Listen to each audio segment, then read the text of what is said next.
Halo, selamat bertemu lagi bersama saya, Alfrida Yamanov.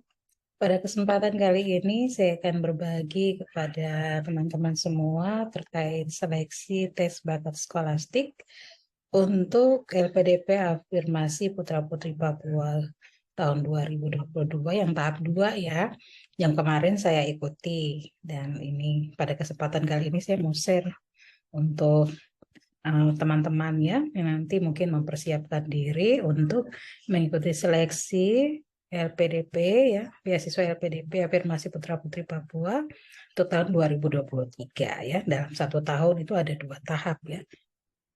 Jadi ada tahap pertama dan tahap kedua ya. Baik. Nah, ini informasi bahwa pelamar yang lulus administrasi ya, pelamar S2 ada 522 orang, kemudian lulusnya 464 ya. Untuk S3 ada 58 orang dan lolos 52 orang ya. Jadi total pelamarnya 522 orang, total pelamar yang lulus administrasi adalah 450 orang. Ya, jadi ini tahap pertama ya. Eh, Kemudian tahap yang administrasi ya, kalau yang tahap em, skolastik belum ada informasinya ya. Nanti kita lihat di informasi resmi dari LPDP ya. Baik.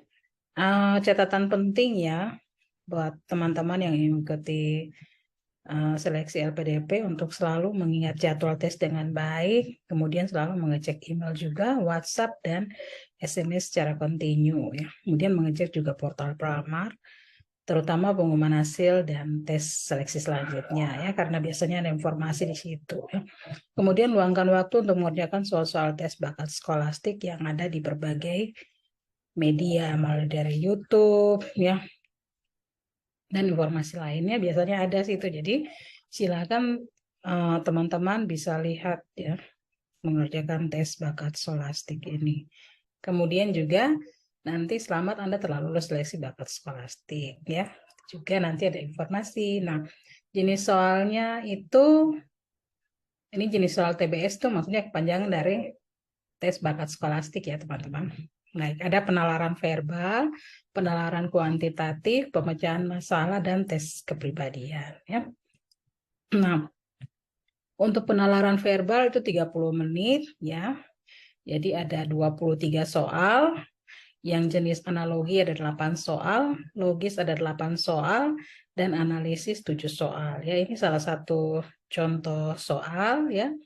Eh, dari Kota Jayapura menuju Kabupaten Sarmi harus melewati Kabupaten Jayapura. Pertanyaan yang sesuai dengan pernyataan di atas adalah ya.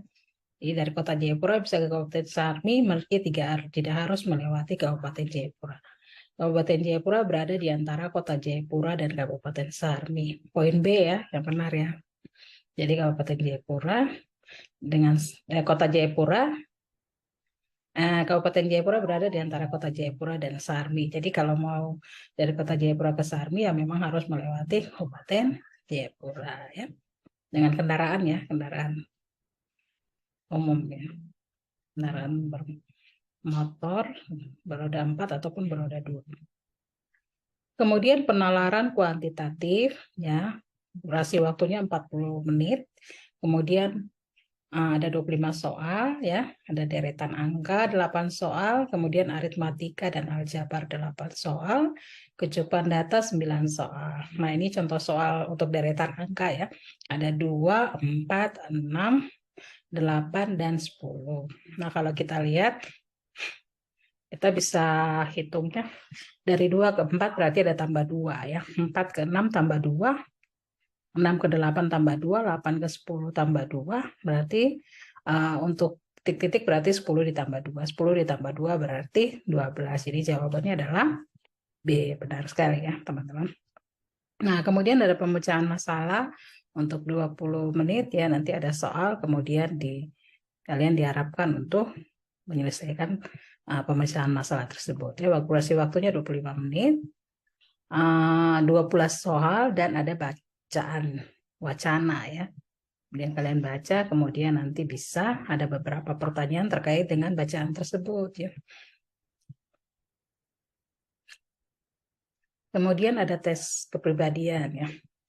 Tes kepribadian ini, kemudian situational judgment test, tes penilaian situasional, kemudian tidak ada jawaban yang benar atau salah ya.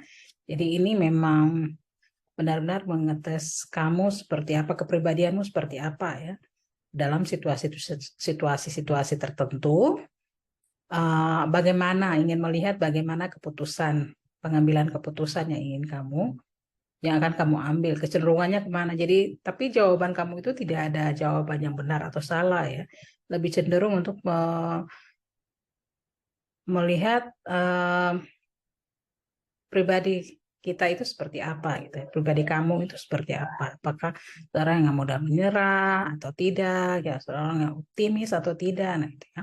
Nah, contoh soalnya yang kemarin, misalnya, bila kamu diminta menjadi MC dalam sebuah seminar di kampus, dengan kamu juga mendapatkan banyak tugas kuliah, dan batas waktu kumpulnya dalam minggu ini juga, maka apa yang akan kamu pilih? Ya, ada 5 pilihan jawaban, dan silakan kamu menentukan jawaban mana.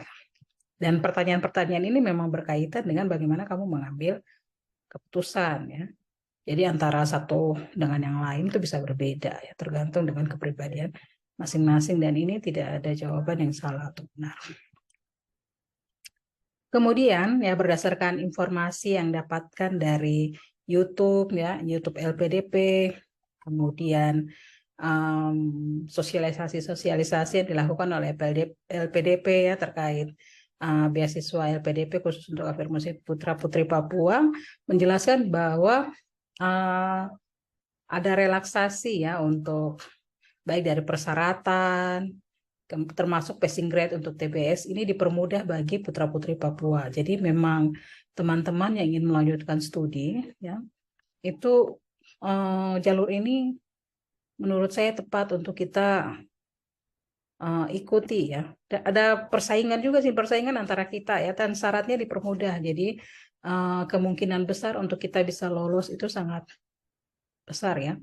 Dan disampaikan bahwa tidak ada passing grade-nya untuk tes TPS ini. Jadi kalau misalnya yang mengikuti seleksi itu nilainya tinggi, ya memang mengikuti ya. Kalau rata-rata sama ya akan tidak terlalu tinggi ya. Tapi disebutkan bahwa fleksibel ya passing grade ini. Jadi kita melakukan yang terbaik yang bisa kita lakukan. Tentu saja dengan tadi saya sudah sampaikan bahwa belajar untuk mengerjakan soal-soal yang sudah ada di berbagai media, terutama YouTube, itu bisa kalian searching, kemudian juga lihat soal-soalnya ya. Nanti saya juga bila ada kesempatan saya juga akan membuat soal-soal tersebut dengan kunci jawaban biar teman-teman juga bisa melihat ya. Saya kemarin juga skor saya juga tidak sampai ini ya 300 poin ya, di bawah ya, di bawah dari 300 poin ya, tapi syukur pada Tuhan saya bisa lolos ya TBS ya teman-teman. Jadi semangat buat teman-teman, percaya diri saja, kemudian memang belajar, mempersiapkan diri dengan baik untuk mengikuti seleksi LPDP tahap pertama ya administrasi, kemudian tahap kedua adalah TBS ya. Dan nanti ada tahap terakhir tes substansi dan ada wawancara ya substansi. Nah, saya berharap bahwa video yang saya buat ini bermanfaat buat teman-teman ya, khusus teman-teman yang mau mencari beasiswa melanjutkan studi S2 dan juga studi S3 ya. Ada video sebelumnya yang tentang apa itu beasiswa, kemudian terkait seleksi administrasi saya lolos kemarin, ada beberapa informasi di situ, termasuk ada format surat rekomendasi yang saya ada sertakan juga di video-video sebelumnya ya, teman-teman nanti bisa lihat. Dan kalau teman-teman merasa bahwa YouTube ini bermanfaat buat teman-teman, bisa silakan subscribe ya, like, share juga kepada teman-teman yang membutuhkan informasi ini.